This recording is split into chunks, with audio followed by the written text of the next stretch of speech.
Hello, and welcome to another episode of Family Law Lattes. This podcast is for family law professionals in England and Wales looking for straightforward, helpful tips or toolkits to tackle all aspects of family law. Basically, something you can listen to for half an hour whilst you're enjoying your cup of coffee. My name is Melanie Samuel, and today I'm joined by Emma Spruce. Emma is a family law barrister at 4 Paper Buildings in London. She has experience across the spectrum of family law, representing clients at all levels, including the High Court. Emma is regularly instructed in both private and public children law and has assisted clients in cases of complex issues such as allegations of domestic abuse, internal and international relocation, implacable hostility, and alienation. She also has experience of representing clients in cases of varied jurisdictional issues and in defending applications for divorce.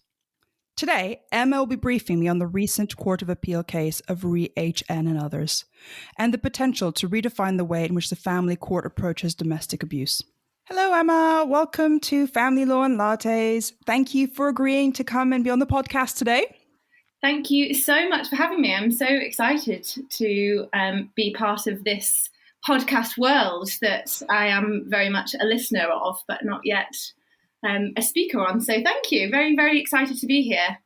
It's kind of very exciting. I love it. I think it's great. It's just so weird. It's not like what we're used to. We're used to doing webinars and we're used to kind of the visual and just the chatting stuff I find is unsettling, but so much fun.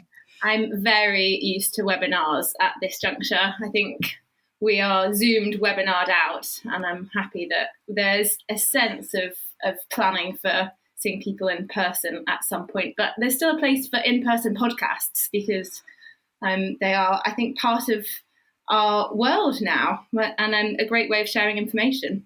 Definitely. Today we're talking about PD12J and the Court of Appeal case, which came out last week, the week before? Yeah, so it was the judgment was delivered 2 Mondays ago, I think, or about 2 weeks ago now, after a 3-day hearing in January. And tell me a little bit about the background and your involvement. Well, the case is called Re-HN. It is 4 conjoined appeals that were all heard, I think by circuit judges at first instance. And the reason that it sort of developed the sort of synonym of the PD12J Court of Appeal judgment is because it focuses very much on the substance of those appeals, but moreover on what the experiences are for both victims of domestic abuse in the family court, alleged victims of domestic abuse in the family court, I should say, and respondents to those allegations. And the sense, I think, that given the amount of resource that these types of cases take up in the family court, and the sense, I think, from many aspects of the profession and indeed lay clients, that the system is failing those victims and indeed respondents, and obviously more fundamentally the children that the court's concerned with. So the case itself is dealing with those 4 appeals and the sort of specific problems that came about in those. But it was also an invitation to the Court of Appeal to consider how PD12J works, how the procedure works. Well, that is the procedure. And indeed to hear from not only the advocates in the 4 conjoined appeals, but through various interveners, one of which I was very privileged to represent. I was part of a team that represented the women's charity, so we represented Women's Aid Wales, Rape Crisis, and Rights of Women. So 4 fabulous charities representing and having sort of on the ground experience of those women and victims of of domestic abuse that feel that the system let them down when they had their cases in the family court. So that's broadly what the appeal was about. And I think that the anticipation of the judgment was something that was very much widespread across the family law bar and the profession in general. We were talking between, I'm sure you would agree, that we were talking about waiting for this judgment because we knew it was going to come and what changes it was going to make. I think perhaps there was an anticipation that it would be more wholesale than it in fact appears to be. But I'm sure we will discuss that. But did you agree with that sentiment that everybody was waiting on tenterhooks for the result? So many people were saying to me, we won't discuss fact-finding hearings until this comes out, or we won't look at Scott schedules until it's all going to change when this Court of Appeal judgment comes down. And I remember thinking, are you sure? I mean, that seems like a pretty kind of, you're really saying the system's failed if you're saying that everything has to change. And so when the judgment came down, it was like, oh, okay. Yeah, exactly. Well, I mean, I'll probably go into that in due course, but I think that is right, that there was certainly a feeling in February and March that we didn't know if we were coming or going, making directions in cases where we're dealing with allegations. But I think one thing that is an indicative of how widespread or how impactful this judgment was going to be is the reference in the judgment. I think this was, from memory, a submission from Kafkas, one of the interveners. But the submission as to how widespread the problem of domestic abuse is in the family court, and that set out paragraph 3 of the judgment, where it says that effectively 22,000 cases across England and Wales each year, taking 2019 and 2020 as an example, involve allegations of domestic abuse.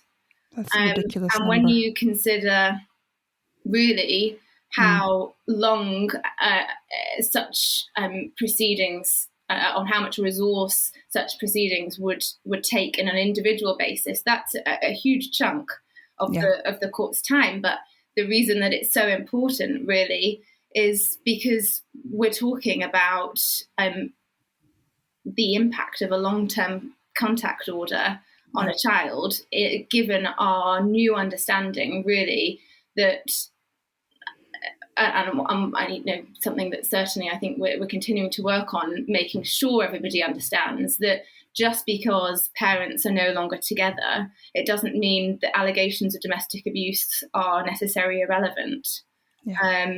Because it's understood, I think, now that that dynamic of a harmful relationship impacts children long after separation and through any contact order that the court's likely to make. So it seems somewhat ridiculous that we had to wait to have Court of Appeal say, this is still pertinent, when those on the ground know that it is incredibly relevant to what decisions you're making and what's ongoing. But hey. Quite. And I think what's clear is that there's only, so much even the Court of Appeal can do. Sure. They're not legislators, and they can only sort of reconsider what interpretation of the legislation will assist practitioners on the ground insofar as it can do so. And I think that message was becoming clear during the hearing as lots of submissions were made in terms of offering resolutions to the court about how, for example, we might deal with the first stages of hearings in cases where allegations of domestic abuse are made.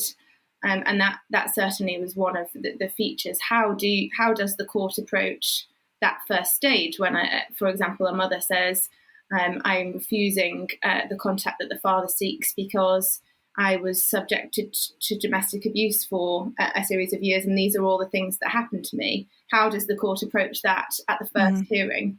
And there was lots of discussions about ideas to deal with it better than we currently are. And were those ideas taken on board, or was it very much a kind of, you will need to present this in a different way? Well, I think certainly they were taken on board. They're discussed in the judgment to that extent. I think one of the subheadings is the use of Scott schedules, which is what we know to be the sort of standard format for setting out allegations, so that really everybody knows where they stand, and it's understood why that procedure came about. But what I think was broadly agreed across all of the parties, interestingly, was that they don't serve a purpose in the context of controlling and coercive behaviour, which I think is the absolute takeaway from this judgment. If it doesn't provide a wholesale change for how we approach the procedure, it does very much say the court needs to understand the very, very harmful effects of coercive and controlling behaviour. And in order to understand the harmful effects, you have to understand it. And Scott schedules don't allow the court to understand it, because, and you're shaking your head because you will have dealt with this, I'm sure, Melanie. Yes, many times. Yeah, where you're saying, how on earth could you set out in 6 allegations, a pattern of coercive and controlling behaviour? Because taken alone, one of those incidents can sound ridiculous to an opponent, to a court. If you say, on X date, the father hid my car keys from me. Sounds, well, how could that ever be ever relevant to the child? Well, that's control. And if you take that within, if it's done purposefully, obviously, and if you take that within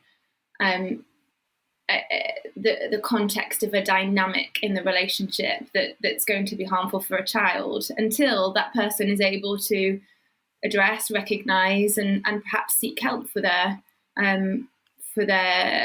issues in the way that they deal with a person.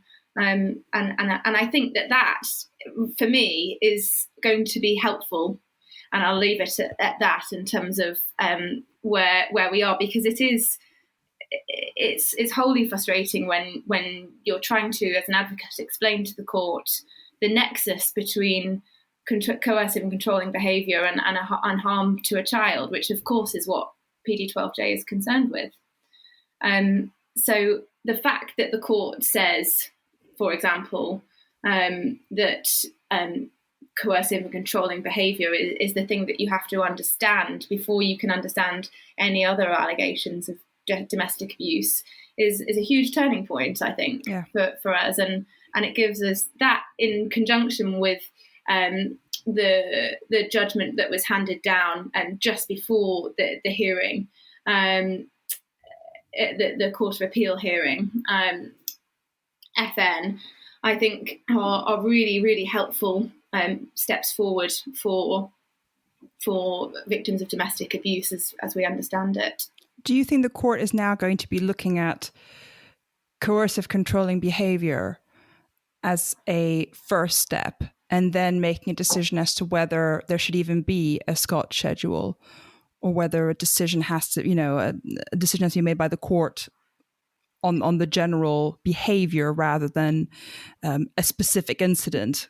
Yeah, exactly. So the way that I sort of left the answer to the first question about Scott schedules in the open, there was an agreement, certainly, that Scott schedules are not useful in the context of coercive and controlling behaviour, but they do, on the Court of Appeal, in the Court of Appeals judgment, serve a utility in respect of other types of allegations, which I tend to agree with.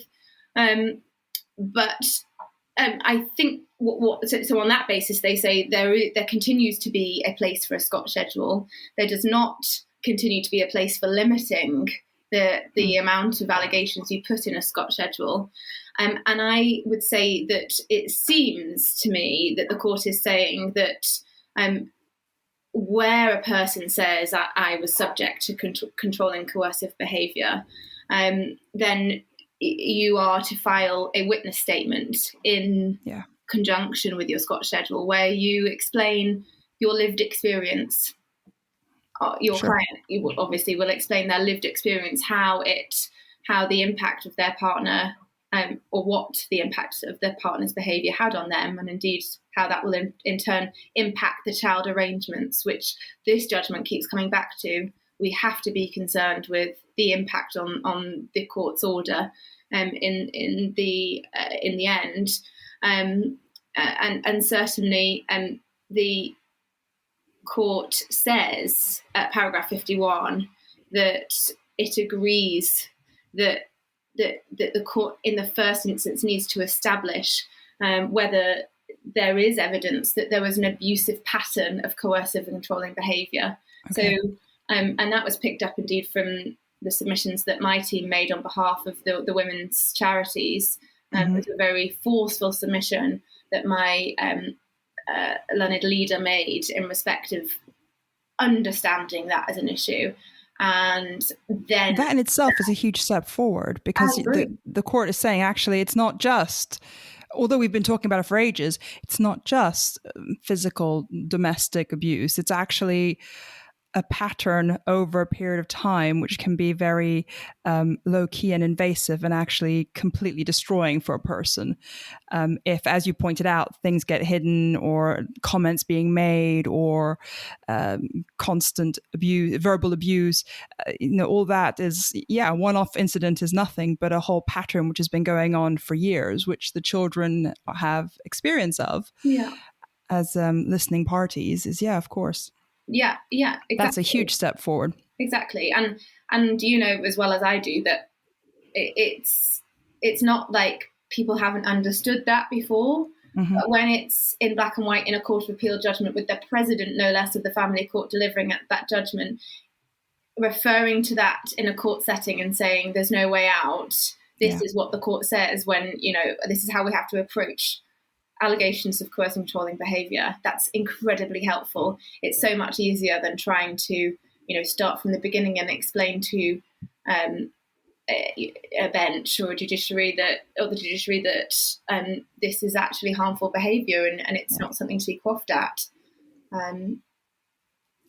What about fact-finding hearings? Because we've talked about Scott schedules, and that was the other thing that everybody was going on about. How would it affect fact-finding hearings?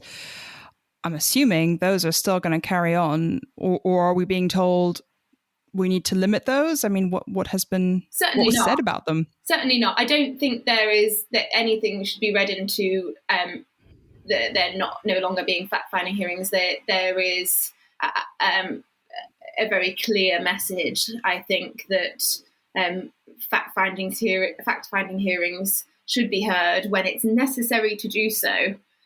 Which is the wording in PD12J. From on the face of it, PD12J is not yet changing. There is guidance in this judgment as to how the court can approach deciding whether a fact finding is necessary, and obviously there will need to be consideration as to proportionality. And again, the basis of the assessment of risk to child arrangements in the future, there is quite a nice summary at paragraph 38 as to what the court considers, 37 that the court should consider when doing so, when making the decision as to a fact-finding hearing. But certainly there will continue to be a place for fact-finding hearings when the applicant or the mother's allegations in most instances appear to be having a material impact on contact in the long run. And that's certainly an argument that there's two sides to, because in the first instance, of course, the mother will be saying, well, if contact in the long term is going to be impacted by the allegations that I make, then certainly in the interim it shouldn't be, the child shouldn't be having contact. But representing a father who doesn't agree that any of the allegations have any truth in them, then they're often faced with a position that contact shouldn't happen until those allegations are determined. Sure. And people have mixed experiences about this. There are certainly different views on where interim contact comes into place, and And I know that the contents of the harm report, which is one of the government reports that has been commissioned in so dealing with PD12J cases, is to consider the sort of pro-contact culture, as they call it. So should, for example, contact take place as long as the risk can be mitigated in a supervised setting until the allegations are determined. Well, the research would suggest that it shouldn't, because even that contact can be harmful in certain settings. But the Court of Appeal judgment doesn't go as far as determining or giving an indication in that sense. But there is an indication that the harm report recommendations should be implemented. So where we are between those, it's somewhat confusing then. Exactly, and I think that's another message within the Court of Appeal judgment. You know, as I said earlier, there is always going to be a limit as to how far they can take things. But on the other hand, I think some aspects have been left open for us to expect more to be said about. So I see that as a positive as well, because I think that there is a clear indication that it's a good positive step in the first instance, but there's also a conversation that started as a result of this, and who knows whether there will be further discussion if any of the first instance or the Court of Appeal substantive appeals are going to be appealed again up to the Supreme Court. Perhaps there will be more discussion in that juncture. I don't know what the outcome will be there. So do we think what the Court of Appeal is saying is PD12J for the moment is fit for purpose, but we just need to have some more guidance? Or have they been very quiet on it and they're just hoping that there will be further reviews, discussions, which will lead to changes? I think the answer is somewhere in the middle of those two things. I think for the purposes of the judgment, it's an interpretation of PD12J, but there is reference to a review. And indeed, when they're talking about some of the suggestions that CAFCAS as an intervener made, they say, the Court of Appeal say, well, that those suggestions may be considered when those charged with reviewing PD12J. But then on the other hand, they simply provide guidance for interpreting the practice direction in and of itself. So I'd say, to be clear, as it stands, PD12J is very much alive and kicking as we know it.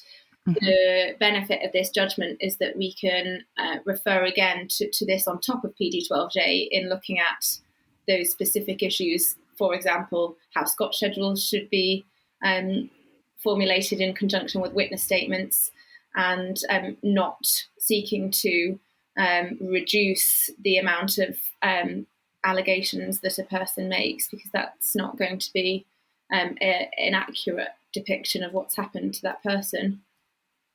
So some flexibility is being given to practitioners or people that are making these applications to kind of to allow the court to make decisions that fit best the individual case. Yeah, exactly. I think so. Within the remit of PD12J, which is, this is what it is, but we're giving you as much flexibility as possible to do what you think is best for these specific cases.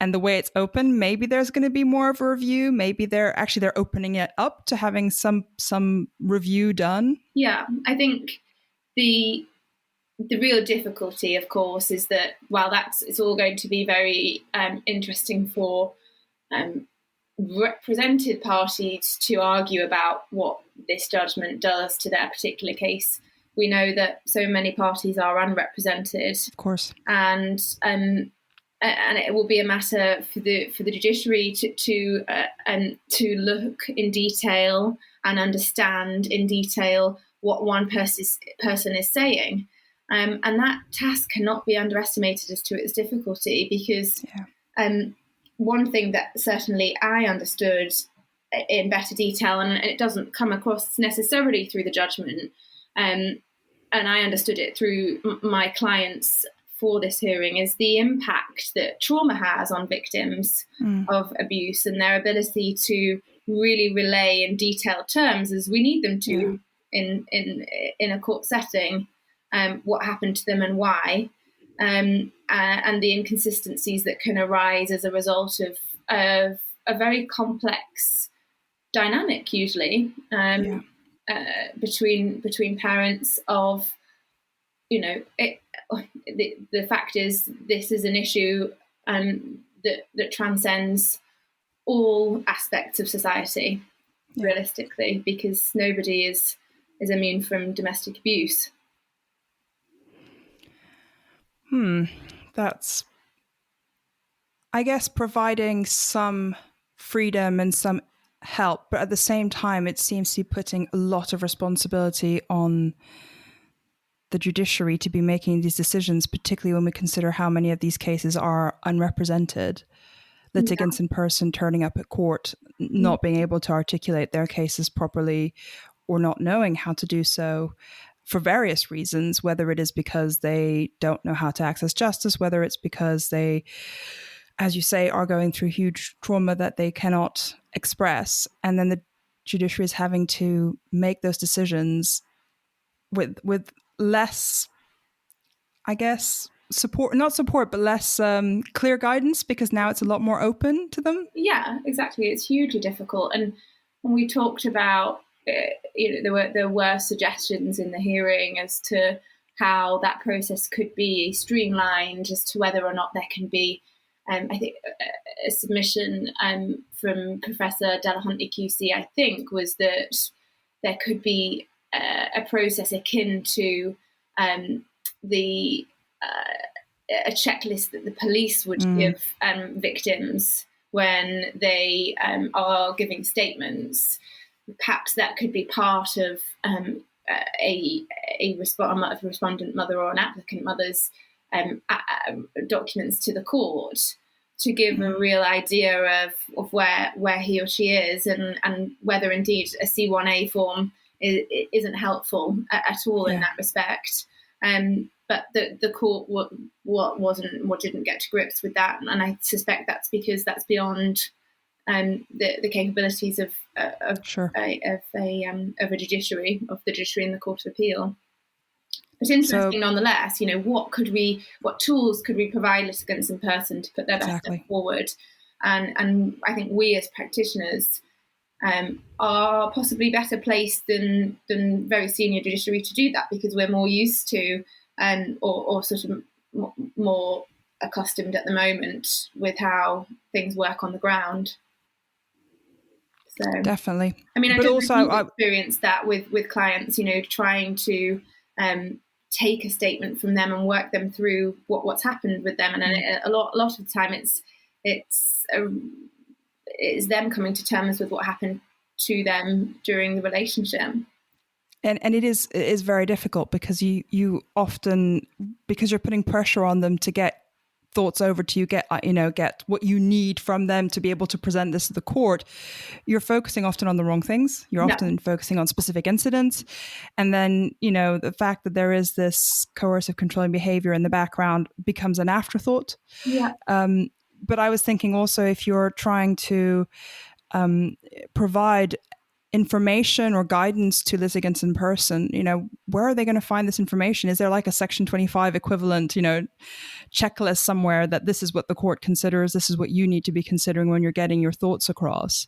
And often there's a timing issue. You know, often you don't have the time to sit and properly think about this, because it takes so long to go through things. So there's a lot to be doing with this. I think that point's so true. You know, you miss things because we're focused on the case and what we're used to. And I think that comes back to a big point in the judgment, and that's training of the judiciary, but also our clients certainly saying practitioners need training as well. And I that was something I had to come to terms with. I've got some work to do to understand how the intricacies of some types of abuse, and I think that's an onus that we all should recognize and try to understand, so that we can both be sensitive to those issues when representing respondents to allegations, but also to ensure that our client's case is put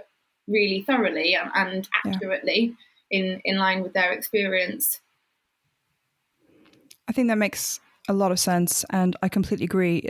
The lack of training for family law practitioners in addressing this is spectacular. And I think only if you work in legal aid practices or you had training in legal aid practices do you have any real kind of on-hand training to even consider other ways of thinking about situations and how to address or look at what your client is telling you, or as you say, the respondents, how to help them, how to explain things, how to work their case. It's an interesting one. And the lack of training in that, I'm always shocked at when I speak to colleagues who just look at me completely blankly when I start mentioning things. I'm like, oh, I hadn't thought about that, or I didn't know about that. Or I think it's hugely important that, and who is to do that training is another point, because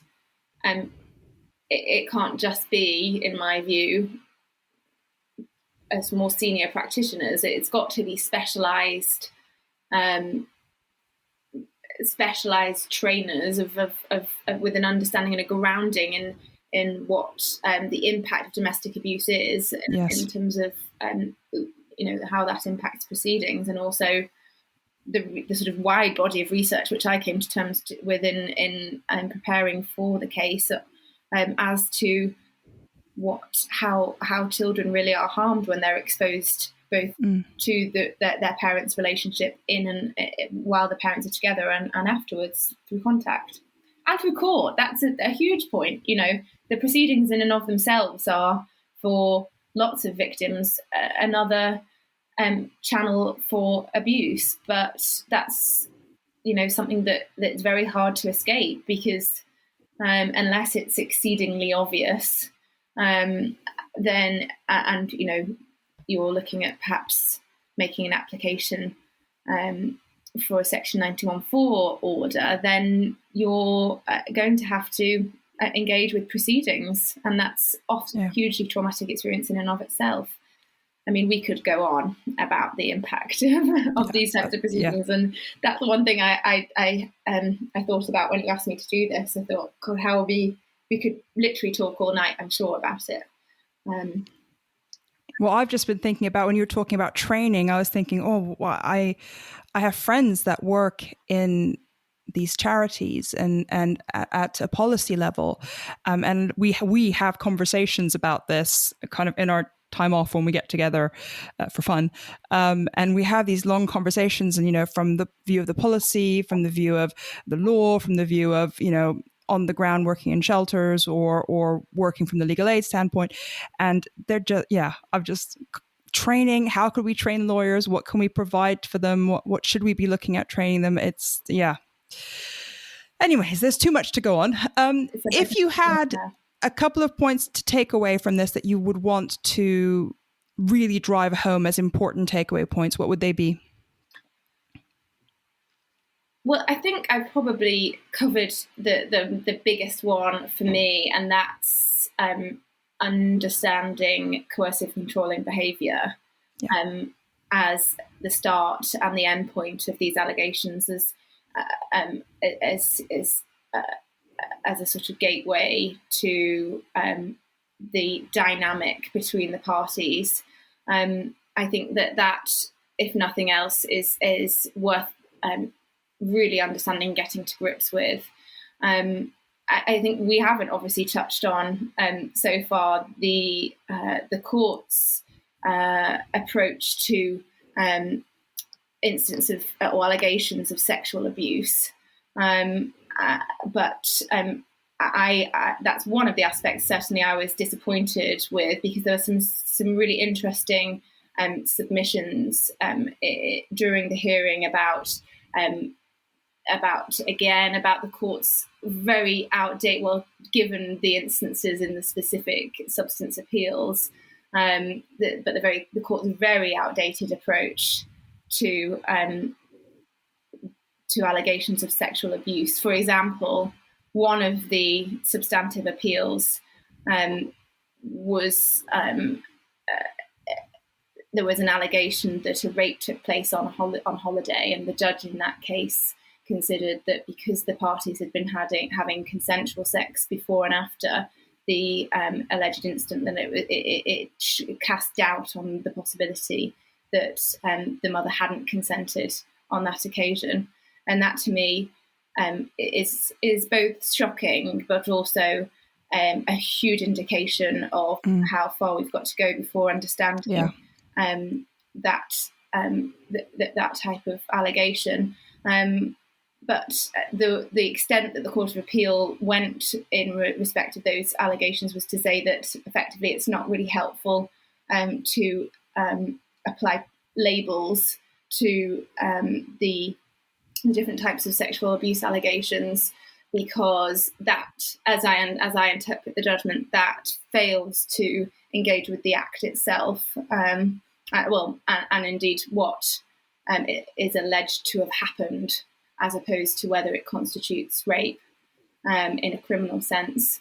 So I think that coming back to your question, I think, Melanie, my top tip, and of course I've got to say this, but I do think it is hugely important, is that there seems to have been a marked step forward in our understanding, or at least our ability to point to the judiciary's, the senior judiciary's understanding of what a coercive and controlling relationship looks like, and the fact that there's a nexus between that and harm to a child.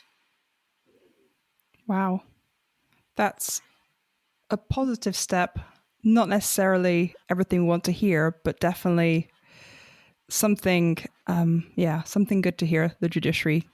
Yeah, exactly. Saying, we recognize this and we're taking note, and everybody else further down the line should also be taking note. Yeah, and I think, of course, we've got to be realistic about, if we were to be saying in every case where there was allegations of domestic abuse, which my clients were saying, because realistically, when allegations are made, then they're made for a reason. The concept of there being a fact-finding hearing in every case sends, I think, the judiciary into just a descent of panic, because the system, as we know, is under huge pressure. But in my view, I don't think that should be reason for avoiding what is the reality of the situation. Like, if it looks if it looks like an egg and it smells like an egg, then it probably is. And we need to deal with it, because otherwise, sooner rather than later, those issues are going to crop up again. And I think a fact-finding hearing in the first instance should assist with that. Of course, there's always going to be issues, and the court addresses this when there isn't sufficient evidence to prove an allegation. It doesn't necessarily mean that the allegation didn't happen, but for the courts. From the victim's perspective, certainly, but it does from the court's perspective. So I think there's more to be said about what happens after a fact-finding judgment is given, and the steps to be taken then. But as I say, I think more is to come. I do, and I'm excited to see how this doctrine of law develops, because I think the statistic that we talked about earlier on makes that cause very clear. We could talk about this forever. I think you and I, we could be having another hour conversation about this, but I'm going to stop it here. Thank you so much for taking the time to come and speak to me about this, because reading it is all well and good, but actually having someone sit down and just go through it with the examples you've mentioned and the explanations of what's actually going on and what it means has been super helpful. So thank you so much for that. No, thank you. I'm so surprised that I've still got a bit of coffee left in my cup, which shows how much I've been chatting away. Well, that was going to be my last question. It's like, what was that really gorgeous coffee you showed me at the beginning of this? What are you drinking? What's your favorite coffee? Always a flat white. And I have to say, I'm very lucky that my that my fiance is very into making coffee on a fancy coffee machine we've got downstairs in our rather dilapidated house at the moment. I think it's my very bad joke that he's the barista of the house and I'm the barrister who's who. I do love that. That's very good. There's even like I don't know if you can see, but there's even a leaf sort of shape in the froth. So he's spent a lot of lockdown practicing his latte art. And I was very impressed when you showed the cup at the beginning. I'm like, oh, where did you go and get that? That looks really good. Just downstairs. It's great. It's kept me going through these long hours of lockdown for sure. I'm a coffee lover. Thank you so much, Emma, for explaining all this and for having a chat with me. And I will no doubt be coming back to pick your brain about something else later on in the line. So get ready. Thank you, Melanie. Thank you so much. And thank you for doing this. I love listening to all of your work, and I'll be staying tuned for some more material. Excellent. Thank you very much. Thank you. Bye. Bye.